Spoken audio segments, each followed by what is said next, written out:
Hello everyone, this is JJ, also known as Bion King, as you can see on my little thing. Anyways, I thought this should be the first video I post. I did post another video earlier, but I don't know where it went, so this will officially be the first video I post. This will be a deck tech of my favorite card game that I have played in a long while. It's called Magic: The Gathering. Now, a lot of you probably know what it is, and a lot of you probably don't. I'd say get into this game. It is a very fun game. And sorry about the background noise. I do live with other people, which is kind of suggested because I go to college and I'm kind of not the most rich person in the world. Anyways, let's get to this deck tech. This is the first deck I have ever built in my entire life. It is called Gruul. Gruul is green, red, and MTG. It's a clan. There are 10 clans. I don't want to get into this, but this deck is Gruul. And it's just kind of a standard burn deck, and standard is kind of a fun format. I like modern more, but standard's fun. Anyway, here we are. So, now, this deck is not the deck to end all be all, and I will say that again at the end of this. Here we are. So, at your 1-drops, you have a little fun card called Oath of Nissa. With Oath of Nissa, you can look at the top 3 cards of your library, and then you can either put a creature, land, or planeswalker card from among them into your hand. In this deck, that means almost the whole deck, one of the majority of this deck. I'm not running a lot of spells, but what I am running is quite evil. So, now let's go on to the 2-drops, which is kind of a bit. So, on our 2-drops, we have a fun little guy called Sylvan Advocate. So the Sylvan Advocate is a 2/3 Vigilance with that whole ability, if you can read that. And Vigilance means whenever he attacks, he doesn't tap. So that's quite fun. Now we have another guy called Duskwatch Recruiter. See that little symbol up in the top left? If you're not familiar with Magic, those are called flip cards. And with flip cards, the other side, and I'm not using these clear sleeves, so I don't really want to take it out, but I've played with this card a lot. So, when it flips, it turns into something called Crawl and Horde Howler, and it makes all of your spells, well, your creature spells at least, cost 1 less. And 1 colorless, not 1 colored, just 1 colorless. And that's actually quite good for this kind of deck, because I'm running a lot of creatures. Now, to drop above that, Oath of Chandra. When this enters, deal 3 damage to a creature an opponent controls. This deck runs removal, and removal is very, very great. And our last 2-drop is a little thing called Roast. It's another form of removal, but unlike the Oath of Chandra, this does more. Except unlike the Oath of Chandra, it's not a permanent, so it doesn't stay. Now, let's go on to the meat of this deck. 3-drops. So I'll start off with a little card called Seismic Rupture. This card really helps with token decks. And as you know, token decks aren't really going to be used a lot in Standard nowadays, but where they are, oh no, get rid of them. As soon as possible, get rid of tokens. They become evil. Next 3-drop from Shadows over Innistrad, the newer set. Didn't think he was good at first, but the other side is what really helps this deck. It's a 3/3 for 3, which passes the vanilla test. What the vanilla test is known as is just power and toughness. If they're equal to the converted mana cost, it means it passes. But the backside is what really helps out this deck. It gives attacking creatures you control +1/+0 and trample, which is very good in this deck, and you'll see why in a bit once I get to certain people. Next 3-drop, something called Vile Redeemer. Vile Redeemer is a little guy you can flash in. He's, again, 3/3 for 3, so he passes the vanilla test. But that little thing called Flash is kind of important, because with Flash means you can play it anytime you want, except during certain times. talk to your local judge at a store if you don't know what it means, but um, there are these things called instants, and instant means it can be used anytime during any phase except for untap, because untap is just a phase. You can do it during, you can flash in something during upkeep, main phase, combat phase during declare attacks or during declare blockers, or after the whole thing, during your second main phase or at the end of a phase. So it's kind of good, but and you can also play it at the end of your turn, like I said earlier, and at the end of opponents' turns during their turns. Flash means anytime. Well, now that there's that, I got 2 more 3-drops. Next one is Nissa. It's another flip card. When she flips, she turns into a Planeswalker, and I will explain what her Planeswalker side does in a moment. But for now, what is important is this deck likes to use a lot of lands, lots of landfall, but her first ability, you can search for a forest, which is quite good. And, I mean, she's a 2/2 for 3, so she doesn't really pass the vanilla test, but making you search your deck is actually quite good, because this deck likes to shuffle a lot, and I'll show you how in a while. But her Planeswalker side is quite good. Her first ability, you can reveal the top card. If it's a land, put it into your hand. If not, no, land goes onto the battlefield. Sorry. It's been a while since I've played this deck, but anyway, land goes onto the battlefield. The rest go into your hand. Middle ability, you can make a 4/4 elemental, which is quite good. And her last ability, you can sorry, I got something in my throat. I knew this video won't be the best, but I hope it's okay. Anyway, her last ability, you can turn 6 of your lands into elementals, which is quite good. Now, my favorite drop in the 3-drop is a little girl, or guy, I think it's a girl, called Scab Clan Berserker. Now, see that little word? It says haste. Haste means it can attack as soon as it enters. There's this thing called Summoning Sickness. Summoning Sickness means that a creature cannot attack as soon as it enters the battlefield, which kind of sucks, but oh well. But with her, she has haste, so she's a 2/2 for 3, doesn't pass the vanilla test, but the haste is what kind of makes it. And then you have a little thing called Renown. With Renown, if it hits somebody, it can't hit a creature, it has to hit the person directly, but you get to put a counter on them, a 1/1 counter. And when she's Renowned, if your opponent casts a non-creature spell, which if you're playing against somebody who's using a token deck or using a prowess deck or any other thing, search shows up. I don't want to really explain them right now, I'm sorry, but means it deals 2 damage to them each time. So that's good.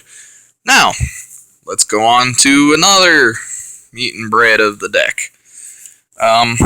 This guy is called Surrak. Surrak the Hunt Caller.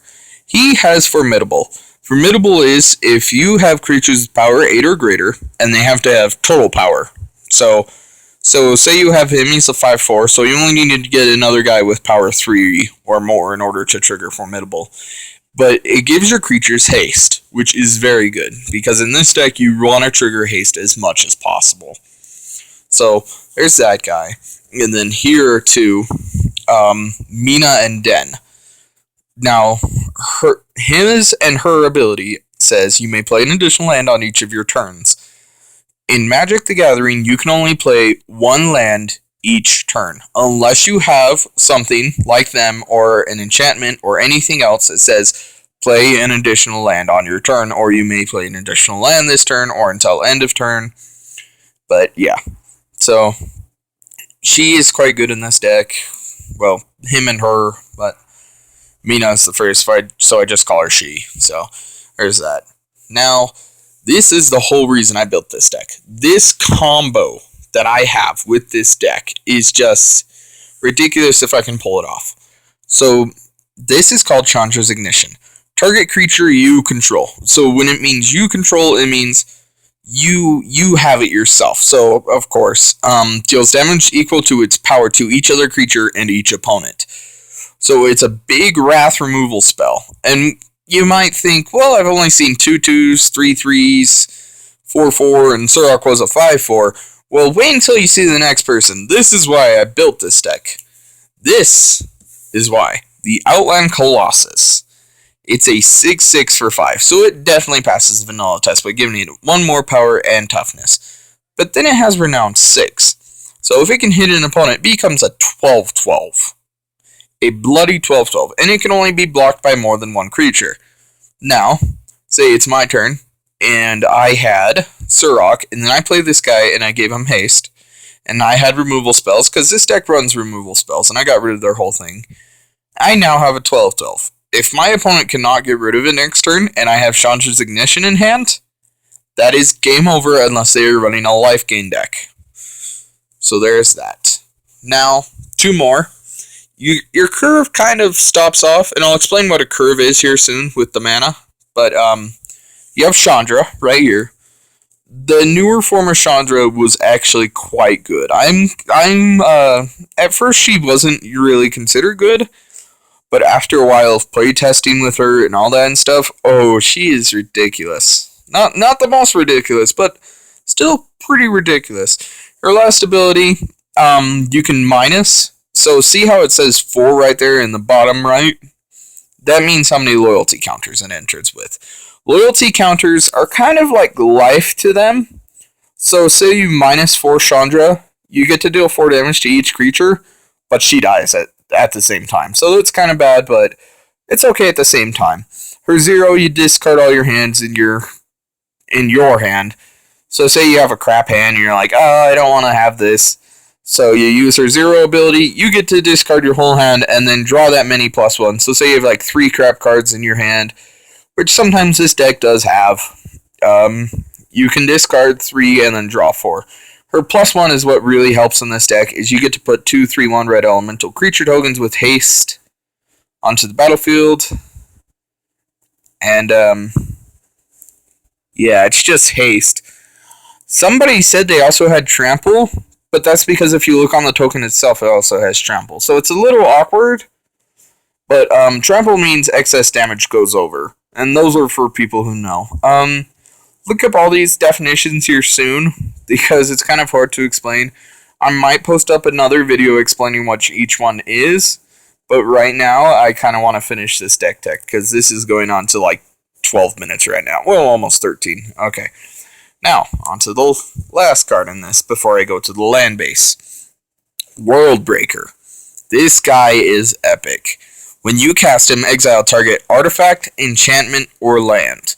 Now, artifacts in Standard right now aren't the greatest. I think the only one that's kind of good is the Pyromancer goggles, and that's being used in a lot of red decks and stuff, but besides that, I haven't been seeing a lot. Enchantments are kind of good, but lands are what a lot of people are what you want to really get rid of.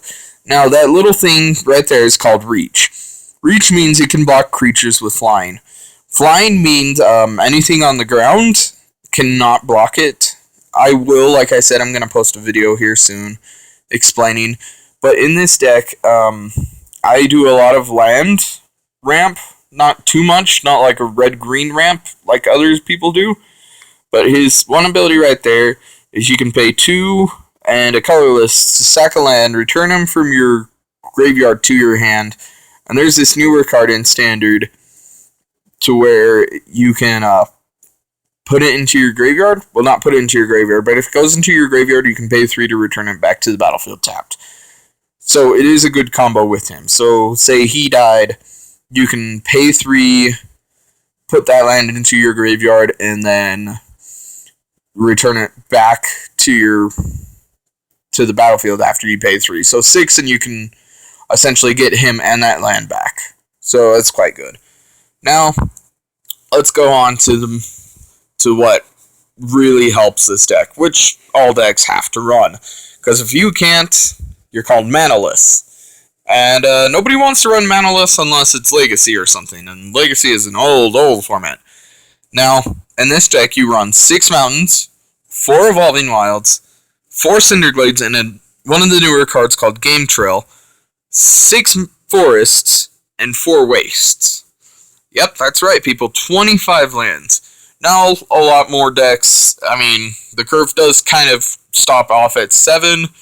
Your 3 drops are kind of more of your meat and butter of the deck. Well, meat and bread, I'm sorry to say, I'm still learning some things. But yeah, that's kind of your meat and bread. Now let's go on to one last thing. It's called a sideboard. Sideboard is a 15 card thing you can have. So it's okay. But in this, I'm running a lot more removal than I should. So we have a card right here called Clip Wings. Each opponent sacks a creature with flying. Flying, this deck doesn't really have a lot of good things to help against flying except for in the sideboard. Then you run 3 Plummets. Kind of does the same thing as Clip Wings, except there's this thing called Indestructible, which I'll get to in the next video, if I come up with it here soon. So yeah, you can destroy target creature with flying, which again, removal. Now, you have Naturalize. Naturalize is like World Breaker, except instead of exiling, you destroy, and you can't destroy land, which kind of sucks, but it's quite good. It's quite good. Like I said, not a lot of good artifacts and enchantments in this set, in the newer standard, though. Then you have Airy Bowmasters, has reach, so good against flying. This deck doesn't have good things in flying against regular first matchup, but during the sideboard it does. Gaia's Revenge, it can't be countered, has haste, and it can't be the target of non-green spells or abilities from non-green sources. So if you can remember back, that Roast card, it dealt 5 damage to target creature without flying. He doesn't have flying, and he's an 8/5, so it would have killed him, but that card is red, so it has to be green in order to kill him. Then more Seismic Ruptures, just in case you get along more token strategies or something. And the Seismic Ruptures are actually quite good in this deck, because it doesn't kill off a lot of your creatures. The only ones it really kills off are Nissa and Scab Clan Berserkers. And these guys, which just barely showed up, called the Eldrazi Obligators. Now, those wastes, they add a colorless, which is kind of a newer thing thanks to Oath. But, when you cast him, you can pay 1 regular and a colorless, and gain control of target creature until end of turn, untap it, and it gains haste until end of turn. So, it's a 3/1 haste for 3, but whenever I play with this guy, I always cast him as a 5-drop. I actually managed to take control of someone else's card called a Tarka World Render, and I got rid of it. I smashed in for 11 damage, and then played Clip Wings during their upkeep, and made them get rid of their Atarka. So, yeah, I'm sorry about the things about the quality of this video. I know it's not the greatest. It probably won't be the greatest for a while, because I don't have a camera. This is on my phone, but I hope you all enjoy, and thank you for watching. Give a like or dislike if you want, I don't care, and if you want to subscribe, that's good. I mean, I'll see how many videos I can post today. I am quite busy, but not always. Alright, have a good day, people. Bye!